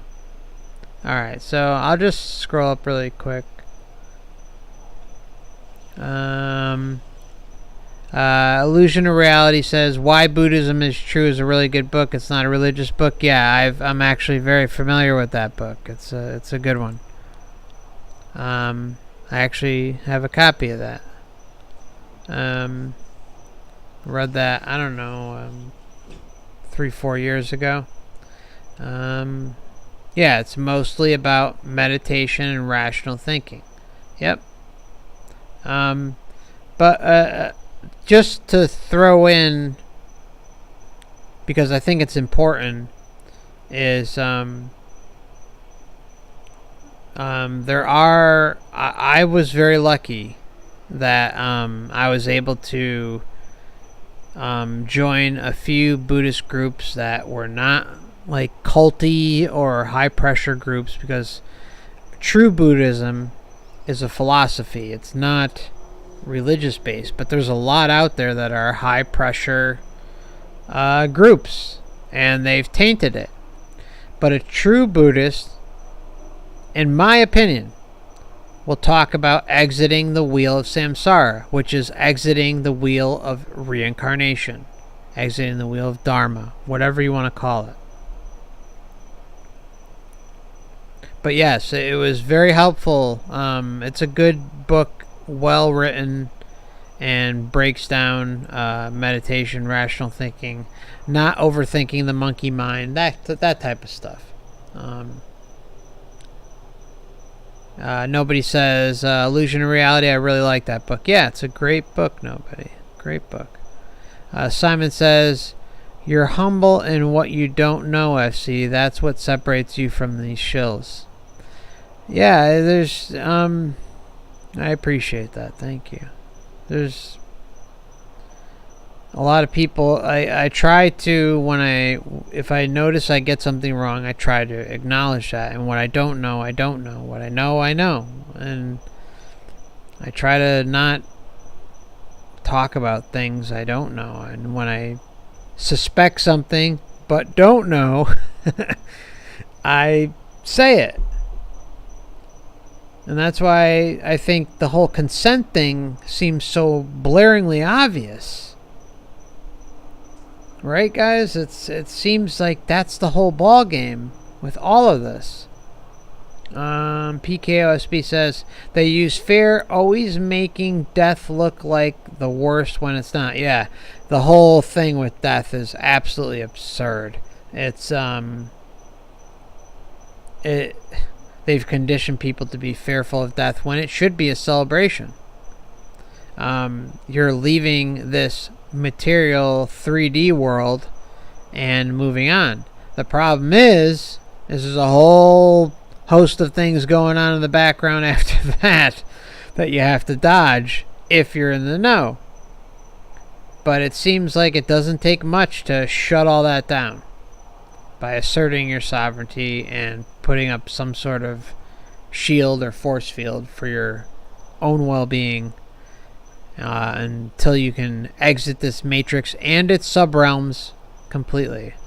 Because there's a lot of people who talk about astral projection, but what I gather, I can't prove it, but what I gather is it seems that these are subrealms within this matrix that Earth is attached to. Okay, so yeah, Earth is a physical matrix, but there's also these subrealms, many of them out there, that are schools and relaxation points and chill points and hell realms and heaven realms and these false dichotomies that are going on. Can I prove it? No, but they certainly by all means seem to exist.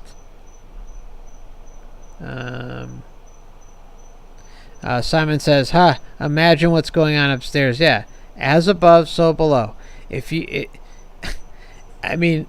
amazing that people will go through this lifetime and not question, and even if they start to get to the point where they understand reincarnation is really happening and a real thing, that they don't just think for a moment to question what's going on upstairs. I know a lot of people have the heaven and hell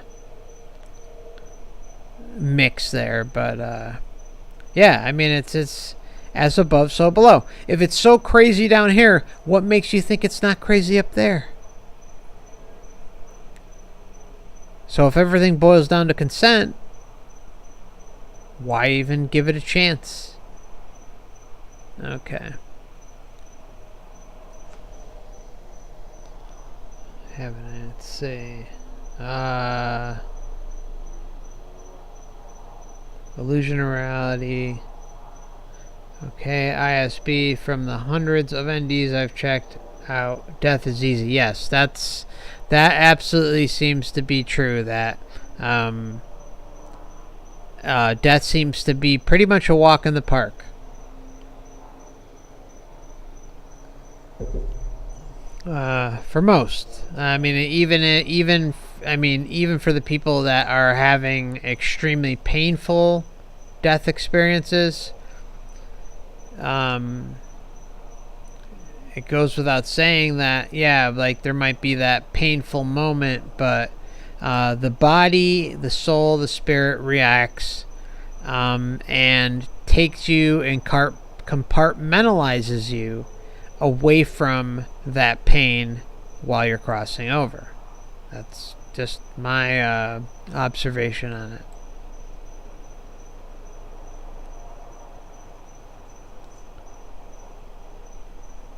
Let's see.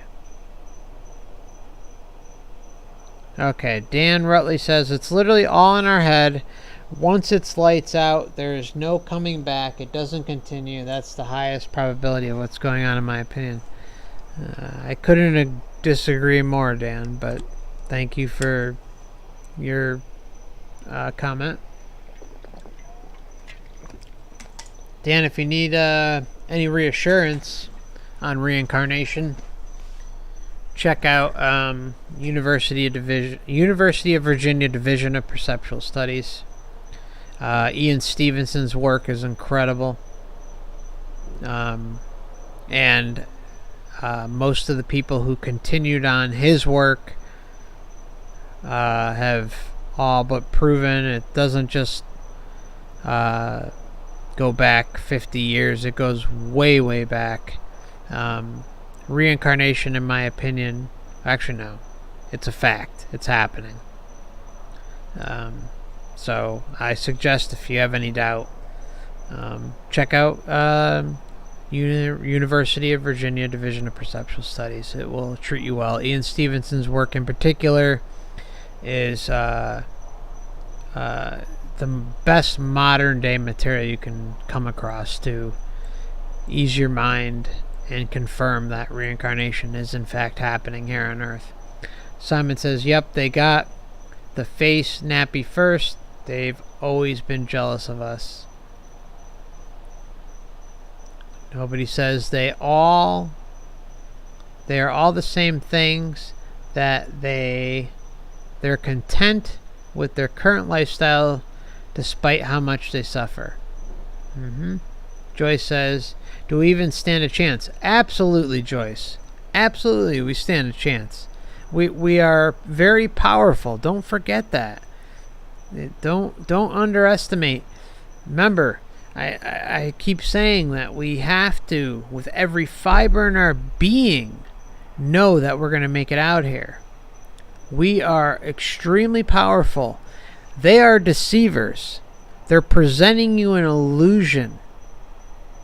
Everything around us is an illusion. It's a holographic illusion. The holoverse is the best way to look at it, okay? The thing is that even though we can, I can tap on this table and say, okay, it's physical. What's happening, and this can go off into a total tangent, but I'm not going to, is that we have this physical body that our soul spirit is put into. And what happens is our soul spirit is crammed into the brain of the body, and it interprets things as physical by this body. Okay? So everything that we see is in fact an illusion, but we're sure as hell is experiencing it. It's very real because we're experiencing it, but at the same time, it's an illusion. But everything is consent based. That's the one thing we all really need to take to the bank. That when you say, "Do we stand a chance?" don't diminish yourself. We have extreme power, because the only way this place continues to exist is by our consent, by us agreeing and continually propping up this insanity. So everything is based on an individual basis and journey. Joyce, don't ever cut yourself short, my friend. You've got this in the bag. You got it. Don't give them any power. No power. You have all the power within you. We just have to finish off our sentence here, as Raymond Moody says, openly, towards the end of a interview that he had a few years back, which still blows me away that he used those words, and I'm going to still try to get him on here, but I don't think I don't know how far he'll go with a conversation like we would have, but we'll see. Anyways, Illusion Reality says, I would check out if it wasn't breaking karmic law. Well, I'm not going to add on to that, because I'm not trying to say anything that would encourage anyone to do the wrong thing or right thing. That's okay. So yeah, let's just move on. Simon says, yes, Joyce, we're the ones they target the most. Yeah, I mean, I think just remember that everything is Simon, remember, everything is a perception-based reality. Don't give them as much power as they deserve. You think they deserve, because they don't. They're just pathetic. They're pathetic little weasels who are solely based in deception, which is just pathetic. It really is. Okay, so PKSB, good to see you. I hope you're doing well tonight. No, and they know we care about others. I don't want to see my loved ones coming back either, but I can only do me and let them know. Yeah, exactly. I think it all boils down to it's an individual journey when we're out of here. And that's tough for a lot of people to stomach, and understandably so. It's just everything is about asserting sovereignty. So if you have illusion-based beings presenting themselves as your family members, as your dogs, as God knows what, then you're all but guaranteed to end up back here. We can all congregate and have a good time outside of here once we're well beyond these barriers. But until then, it's all about sovereignty. Okay, Illusion of Reality says, I can't wait to get out of here. Hashtag last time. That's right. Hashtag last timers. That's right. Joyce says, I had the alien feeling as a child that I didn't belong here. You knew that out of a place feeling. Yeah, I felt exactly the same way. I've spoke of that on the channel a number of times, that as a child, I always felt something was wrong here. I could never piece it together. I never understood what it was. But, yeah, I can totally relate. And only later on in life did I really start to piece it together, and it took a long time. But yeah, you feel alien to this world. It's not home. It's not. Nothing about it is natural. And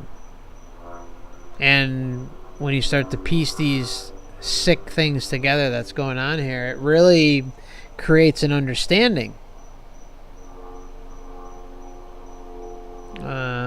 Love Traveler says, FC, don't do that to yourself. You're the bomb. Thank you. Joyce says, hashtag last time. That's right. Hashtag last timers. Dawn says, if you're so unhappy, why not end it? Isn't every sunrise you getting penetrated? You do whatever you want, Dawn. We all gotta do. I'm serving out my sentence. Let's see. Illusion of Reality says, Joyce, I've always felt like just a visitor here. Yep. Well said. Simon says, prayer for Rick. He really needs the help. Yes, he does. And I'm sorry for going off on such a tangent, but that one really bothered me. And rightfully so. Illusion of Reality says, Dawn, there are karmic walls. If you just do yourself in, you're definitely coming back. No comment. PKOSB says, I never felt like I belonged to. Many problems that we cannot fix. Yep.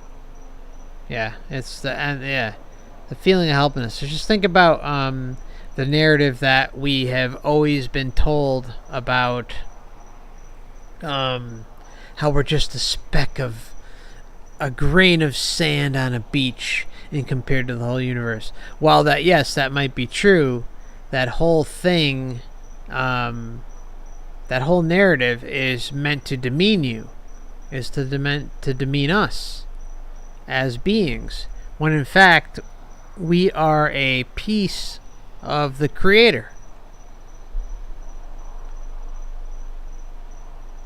The problem is there's psychopaths running around who act like creators when they're in fact not. And that's where we have to have our guard up. We have to just make sure that we're not just going with the first thing that we experience when we're out of here. That's why we need our time to cross over and exit here, and then take it from there. You know, who knows what happens beyond that, but I think the biggest thing is making sure that you're out of here.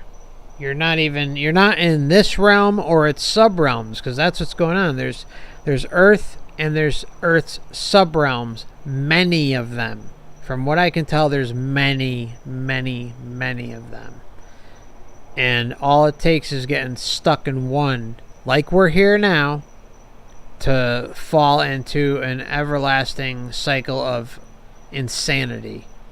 So, again, it's all about consent. Consent, consent, consent. None of it. Okay. Okay, Simon says, Dawn, we can't quit. That's what it wants from us. It's an exercise in getting us to self-sabotage. Universal says, last timers, brother, thank you for sharing your truth, brother. Your authenticity shines. Thank you. Appreciate that. Simon says, PK, these are problems the world focused in your... PK, these are problems the world forced in your soul, not the other way around. I'm with you on that. PK says, okay, tell that to the starving children. It's just in their heads. Yeah. Wesley, good to see you, man. Hope you're doing well. I haven't seen you in a while. Put that channel in chat, please.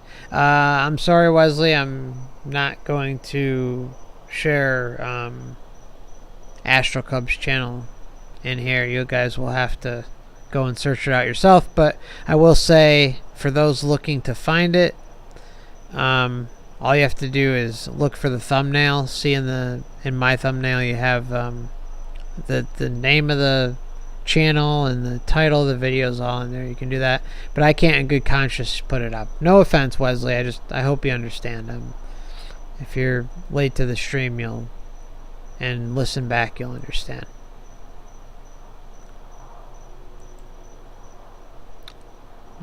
Simon says it's heartbreaking. I think that's why we're all here, having come to the same conclusion. Yeah, exactly. We're all, I mean, there's not a lot of us, but there's a decent chunk out there who have kind of it's all based on, you first have your life experience, right? And then we start with our life experience, and then we compare it to what is actually told to us, and you start to see the insane contradictions over and over and over again. And then you start to see, okay, well, most of what I was told as a child is bull. Most of what I was told as a teenager is bull. Most of what I was told as a young adult was bull. And then you start to deconstruct it when you're able to process it better as an adult, and the wheels just come off. They slowly come off, and there's no other way to really put it, right? And then you start seeing, oh my God, everything is a lie.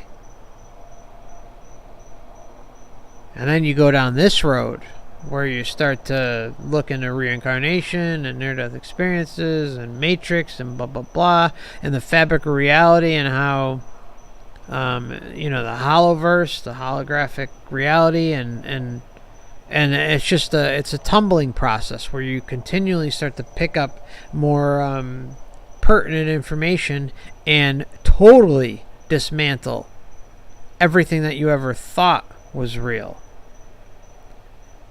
So yeah, it's a cascading effect, and it's really awesome to have all of you here and see the same thing I do. I mean, I put these out there and I expect to be ridiculed, I'll be honest, but I know what I know, just like you know what you guys know. You know, we're all in the same boat. We're just trying to get the hell out of here clean and free and not look back for 1 second. Universal says, I went into watching Soul with the intention to, quote, understand this, decipher the codes, then delete all the programming from my brain. That happened when I watched it. Laugh out loud. Yeah, I know. It's, Soul, man. That movie, boy, what a, rigmarole that movie is. For anyone who hasn't seen it, sorry, I dropped something. For anyone who hasn't seen Soul, I highly recommend that you watch it at least a few times. I've watched it, I think, 5 or 6 times now. And again, anyone who's just joining, we're going to have a Soul watch party with commentary, and then a after movie open roundtable, so to say, where we can all just talk about it. So my suggestion would be, if you would like to join that, email me, because I cannot put it on YouTube, unfortunately. It's foreverconsciousresearch@gmail.com. That's foreverconsciousresearch@gmail.com. Please put in the subject Soul Watch Party, so I can differentiate between regular emails and the watch party. Just makes it easier, please. And I will shoot you all an email with where we're gonna watch it together and the login details, all that stuff. Sorry, I'm losing my voice, so I probably should wrap it up at that point, but yeah. Desert Rat says, when I die, I'm gonna haunt smoking hot women. Okay, bro. Okay. That's a great one. PKOSB says, while people wait hand and foot for the Queen or Pope, doesn't make sense. No excuse. Yeah, it's never ending. And Pearson, I'm just gonna probably leave it at this. It's far too risky to incarnate here. Incarnating here is risky business. A game of Russian roulette. Far too much can go wrong. It's a mind game here. So yeah, I couldn't agree more. I think that's a great spot to leave it at, because I think that's so true. I mean, the one thing you got to remember about when we reincarnate here is our minds are wiped. We're born ignorant. We're born where we're susceptible to outer influences, which, to no fault of our own, is our family or whoever is raising us as children, and it's a perpetuating cycle that never ends. So until society as a whole has a mass awakening, which I suspect will not happen. But if it did, how great would that be? If tomorrow we all woke up and everyone had a mass, let's just call it a download, into their head and said, okay, well, you can choose to continue on in this physical body and continue to have all the fun you want here on Earth and its system, or you can be made aware of the fact that you've been taken for a ride for God knows how many lifetimes and move on, and you have a pass out of here. Does that ever happen here? Is there any sort of quote-unquote divine intervention that exists where that something like that actually can occur? I don't know. something inside of me says yes, I would love to think that something like that may have happened. But would you bank on it? Hell no. Hell no. Anyways, okay. I'm gonna probably cut it off at that. It's been a lot of fun, brothers and sisters. I hope you got something out of this. Again, the overarching narrative will always be sovereignty and liberation. And so yeah, if you just came on and you didn't see my previous video about upcoming topics, feel free to go and check that out, because it's a pretty long list of future topics that are going to be covered. It also goes over the Soul Watch Party. Again, email me if you want to join in on the Soul Watch Party. foreverconsciousresearch@gmail.com. Please in the subject put Soul Watch Party. And then anyone else who's emailed and commented on the channel, I'm just way behind in comments. It's I respond to everyone. I just try to do it in order, but sometimes I also do it as they come in, if I'm by it as comments come in. So everything's kind of mixed, so I'm not ignoring anyone. It just I try to get back to everyone. It just might take me a few weeks or a month or so. So thank you again for joining me, and remember, #last timers. We're done. This is it. We're out of here. We just gotta finish out our sentence here, and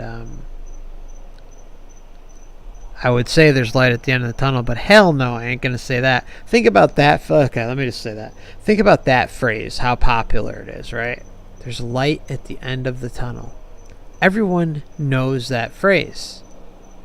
It's one of those things that's ingrained into society. There's a light at the end of the tunnel. There's light at the end of the tunnel.